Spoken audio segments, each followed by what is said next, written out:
My name is Dr. William Mountz, and I teach history in the social sciences department.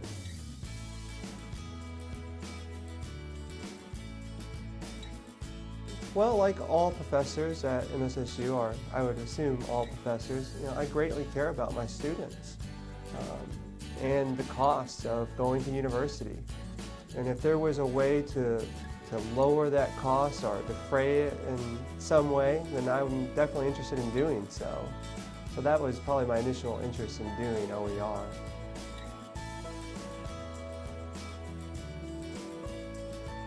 Okay.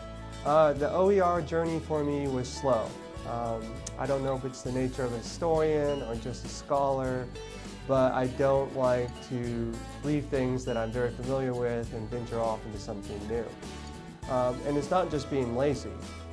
The works that I've assigned, in some cases over 10 years now, you almost have a relationship with. You know that they're well researched, you know that they're well written, you know that they're going to work for your courses, they're going to work for you, they're going to work for your students. And so there's been a due diligence in becoming familiar with those sources. So then to have this idea that you're going to change all that and venture off into something you don't know, well, no one's going to willy-nilly just assign something in their course without also bringing all that due diligence along. Is it well researched? Is it well written? Etc.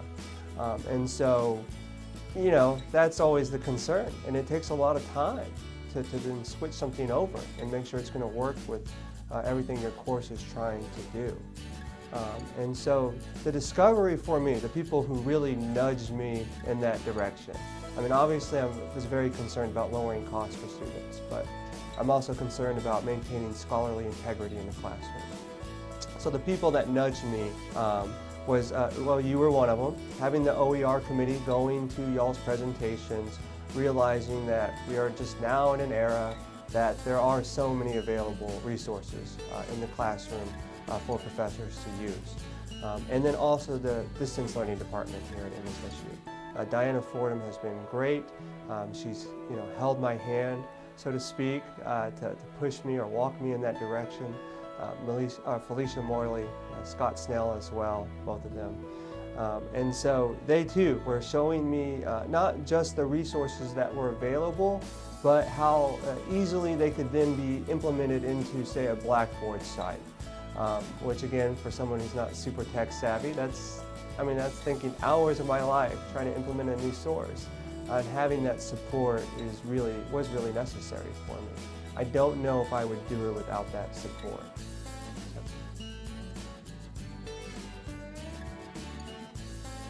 So I'm using two different sources. We're using the American Yop, as most of the history professors are now. We've made that decision as a group. And it's a website-based textbook written by scholars that kind of meets all that criteria I just mentioned. And it's been quite successful. Students have taken to that fairly well, pretty seamless.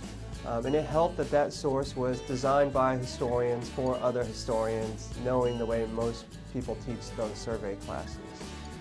The other textbook I've used is from Rice University. And it's been a little bit more difficult to implement. I use it in my online courses. It's just like a massive PDF file. And so figuring out how to divide that out into different weeks and making it fit with all the other online assignments is a challenge. Students have been very patient with that switchover, because obviously when you're doing this in the middle of a semester, things aren't going to go smoothly all the time. You do your best, but there's always going to be a catch or two. And I think students realize you're doing this and offering this to help save them money. You're doing it for the benefit. Most have been very understanding in that way, and obviously I think I'm on my third semester with that book. It's now getting to the point where it's pretty seamless.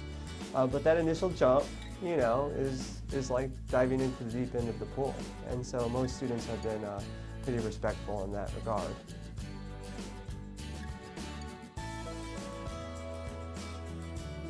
OER is just not going to work for everyone. It can't meet the needs of all the courses and every professor and all the students. But what I would say is that you go to the OER committee's presentations. you go meet with the staff at distance learning and at least see what's available. And I think more often than not, you'll be surprised. And then if not OER, there's other options. I can't remember, I think it's like a virtual library, or Vital Source, I think is what it's called, is another option where maybe students end up paying a lesser fee than what they would for a full textbook. Or, and one of the things I do is sometimes assign an older edition of a book. Just one or two editions older that could save the students money. You can supplement that material in your lecture or in other activities in some way. So I think there's plenty of ways to do it if you would like to do it. But I think it's also true that it may not work for every subject and every professor.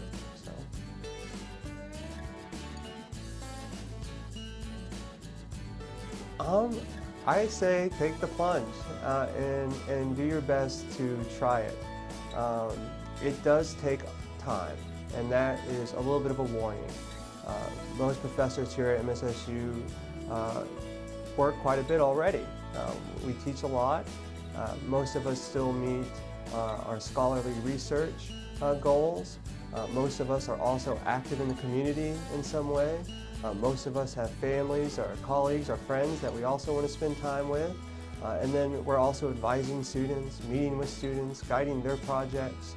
So it is a time-consuming process. It isn't something like, oh yeah, there's a new textbook, we can just assign it. You have to do your due diligence, and I can see how that may be discouraging, but I would also say that, if you were to do it anywhere, MSSU is the place. Because of the resources at the library, because of the resources at distance learning, they're going to make it as easy and as seamless as possible for you.